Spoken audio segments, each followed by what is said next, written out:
जिनसे है आप बेखबर, दिखाएंगे हम वो खबर। खड़की समाचार अब नए अंदाज में। बिहार इलेक्शन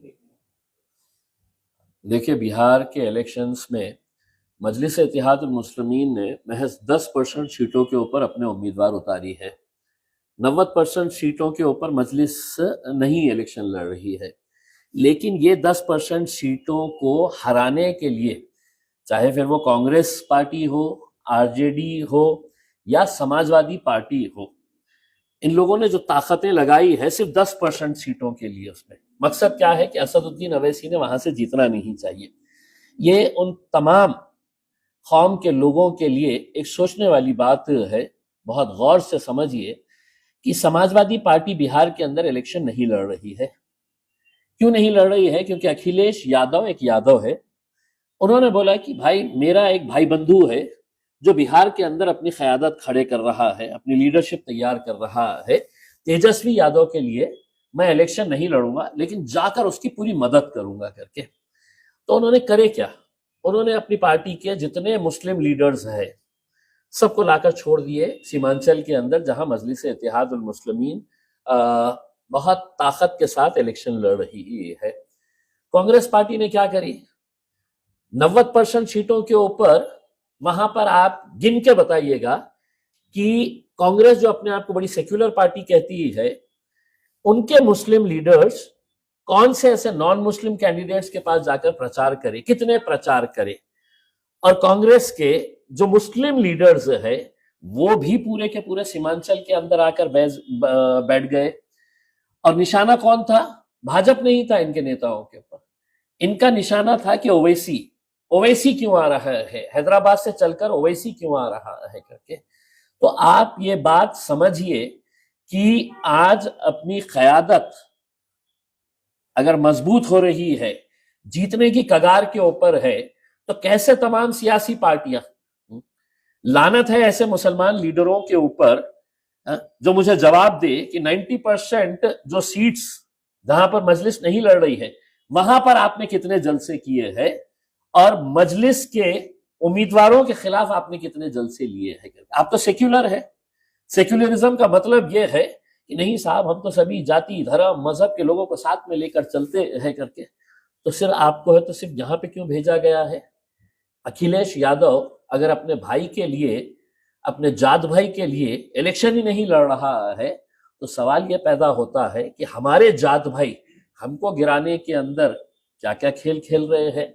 सवाल यह पैदा होता है कि अखिलेश यादव बिहार और उत्तर प्रदेश सटे हुए हैं, लगे हुए हैं। अगर वहां पर वो इलेक्शन नहीं लड़ रहे हैं तो औरंगाबाद में आकर क्यों इलेक्शन लड़े आपने? औरंगाबाद आकर इलेक्शन लड़ने की वजह क्या थी? यानी कि इसका मतलब आप अच्छी तरह से समझ लें। मैं बहुत ज्यादा इसके अंदर नहीं जाना चाहता हूं, लेकिन मैंने साफ तरीके से बता दिया। अब लोग इसके ऊपर सोचे और अपना फैसला करें। 11 तारीख के दिन इलेक्शन होने वाले हैं। निकले अपने घरों के बाहर और किसी और पार्टी को नहीं, जहां मजलिस है वहां पर मजलिस को वोट दे और बाकी 90% सीटों के ऊपर जो उम्मीदवार है, जिसको देने का है, आप दे दीजिएगा। तरीके से आरोप कंटिन्यू लगा रहे हैं, मामला खत्म होने का नाम नहीं ले रहा है। जहां से शुरुआत हुई कि एमआईएम का बीजेपी का गठबंधन कब टूटा, लेकिन उसके बाद हाल ही में उन्होंने कई स्टेटमेंट दिए, आपने उनका जवाब भी दिया। आखिरकार क्या कांग्रेस, एमआईएम महाराष्ट्र में हो या हिंदुस्तान भर में कभी एक साथ देखने के लिए मिलेगी नहीं, या इमरान प्रतापगढ़ी को देखिए, मैं सिर्फ आपके जरिए सवाल पूछ रहा हूं कि कांग्रेस के इतने बड़े नेता, हेलीकॉप्टर में घूमने वाले, उन्होंने नॉन मुस्लिम कांग्रेस के या आरजेडी के कैंडिडेट्स के खिलाफ कितनी सभाएं लिए। हर रोज उठे सुटे, कभी अमोर में आ जा रहे, कभी वैसी में आ जा रहे, कभी कोचा धामन में आ जा रहे, कभी किशनगंज के अंदर आ जा रहे हैं। भाई, हम तो 10 सीटों के ऊपर लड़ रहे हैं ना। आपने अपनी पार्टी से कहना चाहिए था कि भाई, हमारी तो सेक्युलर पार्टी है, मुझे आप क्यों मुसलमानों का लीडर बना रहे हैं? अगर मुसलमानों का लीडर बनना होता तो मैं तो एमआईएम के अंदर गया होता। मैं तो सेक्युलर लीडर हूं। तो सेक्युलर लीडर, मुझे आप पटना में भेजाइए, मुझे आप दूसरे शहरों के अंदर भेजाइएगा बिहार के, और वहां पे मेरी सभा कराइएगा। लेकिन आपको जानबूझकर जब यहां पर भेजा जा रहा है, तो आप समझ लीजिएगा कि कांग्रेस हो, आरजेडी हो या समाजवादी पार्टी हो, इनकी मंशा और इनकी नीयत क्या है। कुंभ मेला इस साल महाराष्ट्र में होने जा रहा है, तो कई सारे पॉलिटिकल लीडर्स जो है उनका स्टेटमेंट ऐसा आ रहा है कि मुसलमानों को एंट्री नहीं देना चाहिए, ना कोई कारोबार के लिहाज से। नीतीश राणे ने इस पर सवाल उठाया कि दुकानें नहीं लगाने। देखिए, नीतीश राणे की हुकूमत नहीं है, नीतीश राणे एक चिंदी चोर लीडर है महाराष्ट्र का, और उसने अगर कोई बयान दिया है तो इसका मतलब ये नहीं है कि वो हुकूमत का बयान है करके। और इसका जवाब मेरे से लेने से बेहतर ये है कि आप जो मुसलमान आज सत्ता में बैठे हुए एक नेता के तलवे चाटने के पीछे जो भाग रहे हैं, अजीत दादा, अजीत दादा, दादा मतलब हमारे दादा से बढ़कर हमारे दादा, मौका मिला तो हम इनको पप्पा भी बोल देंगे, हमारे अब्बा भी बोल देंगे, तो उनसे जाकर ले जो कहते हैं कि नहीं साहब मुसलमान मुसलमान मुसलमान लीडर, उनके पास भी जा रहे हैं ना। तो आप ये सवाल मुझसे क्यों कर रहे हैं? हुकूमत में मैं बैठा हुआ हूं क्या? मैं अगर हुकूमत में बैठा होता तो मैं कैसा जवाब दिया होता तो आपको समझ में आया होता। भाई उसने बोला, सरकार का एक एमएलए है, मिनिस्टर है, उसको क्या जवाब देने का है?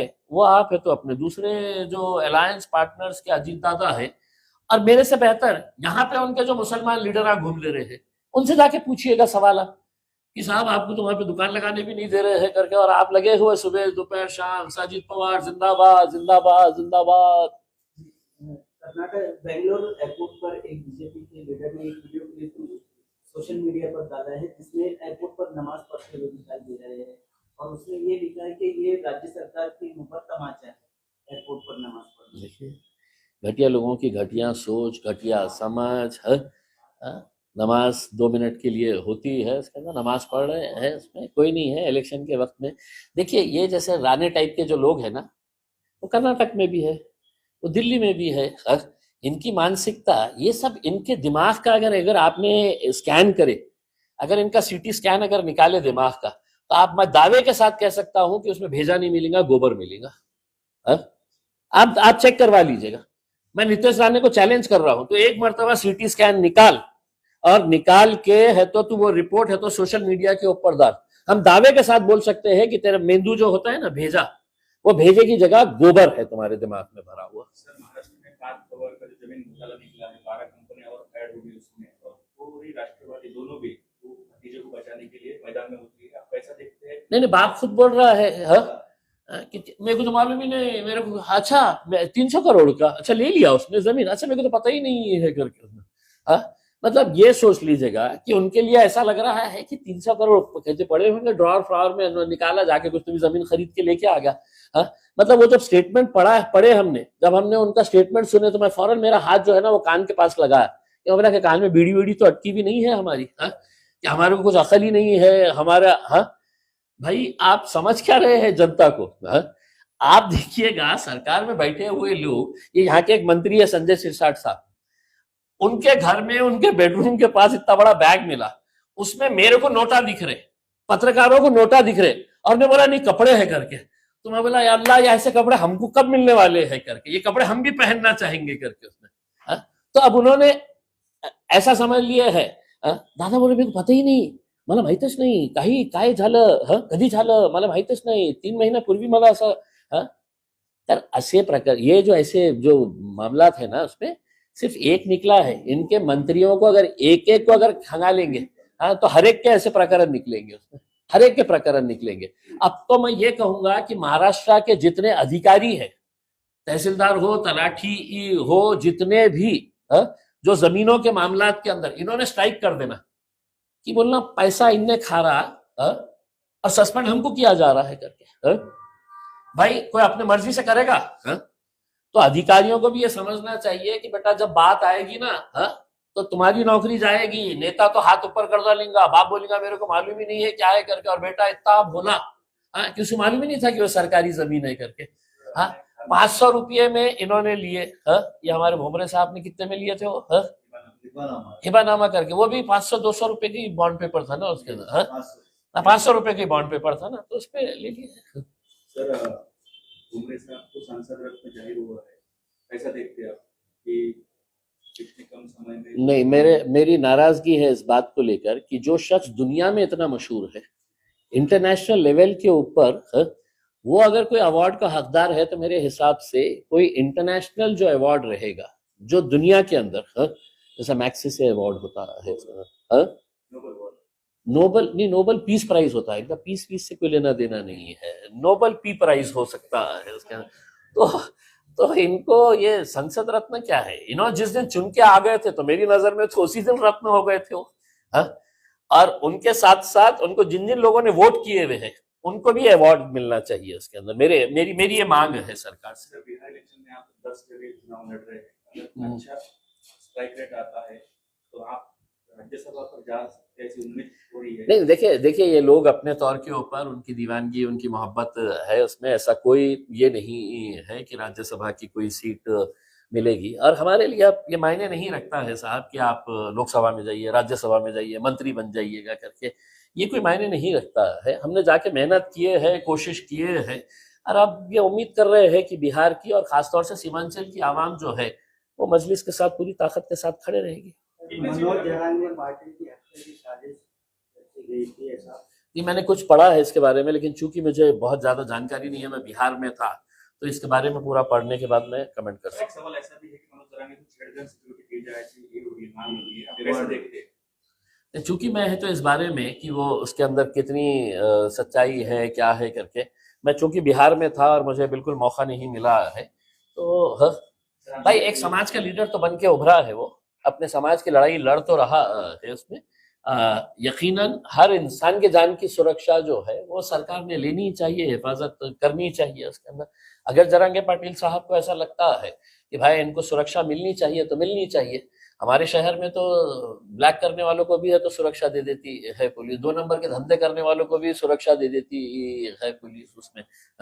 तो इतना बड़ा आदमी जो अपने समाज के लिए लड़ रहा है, उसको सुरक्षा अगर मिलनी चाहिए तो मिलनी चाहिए। जरांगे पाटिल से आपने कुछ बातचीत की कैसा? नहीं, मैं बिहार के अंदर था, मैं बिल्कुल बात करेंगे। सर, आज से महाराष्ट्र में लोकल बॉडी के लिए नॉमिनेशन शुरू हो चुका है, ये मैम का क्या स्टैंड है सर?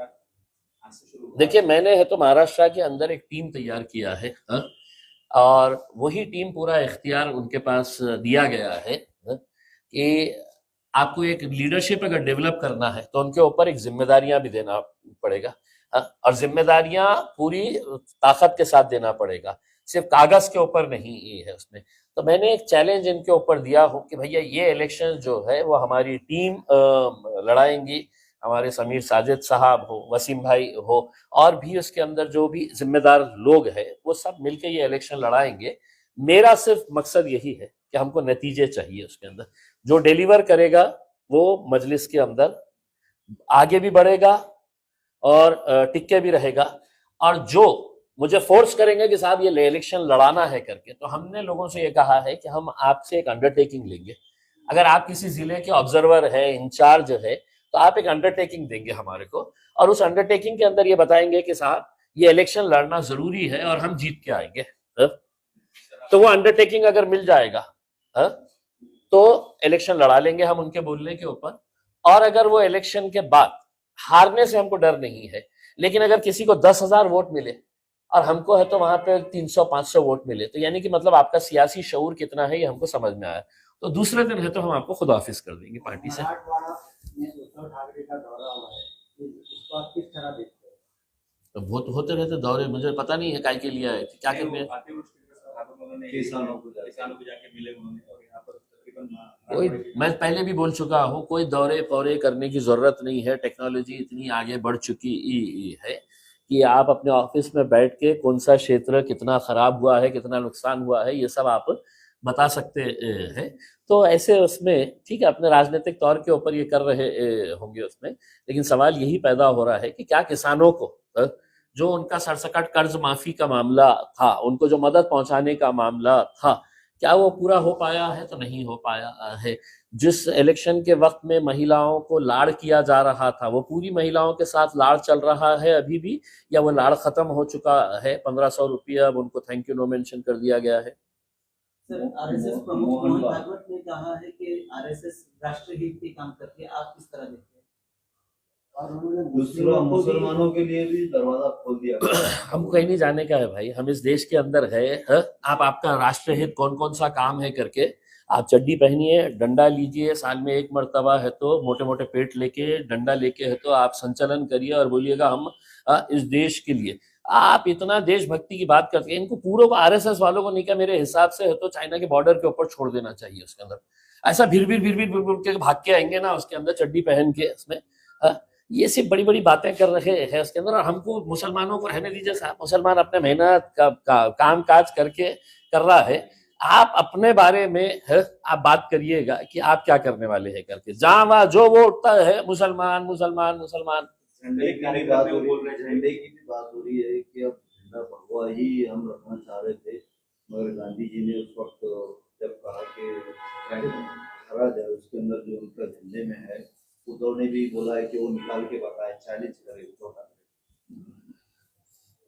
देखिए बकवास बातों के ऊपर सर, मोहन भागवत के पूरी स्पीच में ये कहा गया उन्होंने कि आप आरएसएस में भारत का कोई भी बंदा आ सकता है, लेकिन एक शर्त ये है कि वो हिंदू करके आए, हिंदू भावना के साथ आए, मुस्लिम क्रिश्चियन दलित सभी के लिए हमारे दरवाजे खुले। लेकिन टैगलाइन ये रहेगी कि मैं भी यही बात कर रहा हूँ। हाँ, मोहन भागवत साहब मजलिस में आ सकते हैं, एआईएमआईएम में पक्ष प्रवेश कर सकते हैं। हमारी भी पार्टी जो है वो हिंदू मुस्लिम दलित सिख ईसाई मारवाड़ी जैन सभी के को लेकर चलती है इसके अंदर। तो आपने मुझे दावत दी है, मैं आपको दावत दे रहा हूँ, उसमें आप मेरे पास आ जाइएगा। तो बिहार में आप कंटिन्यू थे, कितनी सीटें लगभग इमाम वहां से ला रहे हैं इस बार? अल्लाह ने चाहा तो ख्वाहिश तो हर एक की रहती है, हजारों ख्वाहिश है ऐसी कि हर ख्वाहिश पे दम निकले। कोशिश तो हर सीट के ऊपर की गई है। अब आवाम तय करती है कि अंदर जाने के बाद बटन किसका दबाएंगे और किसको भिजाएगी करके। उसमें हमारा काम मेहनत करना है और हमने तो बहुत शिद्दत के साथ मेहनत की। दुआ करिएगा अल्लाह वो वक्त दिखा दे कि जिस तेजस्वी यादव और राहुल गांधी ने असदुद्दीन अवैसी को कहा कि बिहार के अंदर हम तुमको 6 सीट भी नहीं दे सकते, अगर वो 6 सीट दे देते तो हम 6 सीट के ऊपर लड़े होते। हमने लिख के दिए थे कि हमको सिर्फ 6 सीट दे दें करके, लेकिन उन्होंने कहा कि इनका वजूद ही नहीं है, इनकी कोई पहचान ही नहीं है, इनको कौन एमआईएम को वोट करने वाला है करके। उसमें अब इंशाअल्लाह 14 तारीख के दिन जब नतीजा आए तो हमारी अल्लाह से यही दुआ रहेगी, यही तेजस्वी और यही राहुल गांधी दारुसलाम के ऊपर आना चाहिए और असदुद्दीन अवैसी साहब को बोलना चाहिए कि साहब अब आइए ना, थोड़ा हमारे को आपके एमएलए की जरूरत पड़ने वाली है।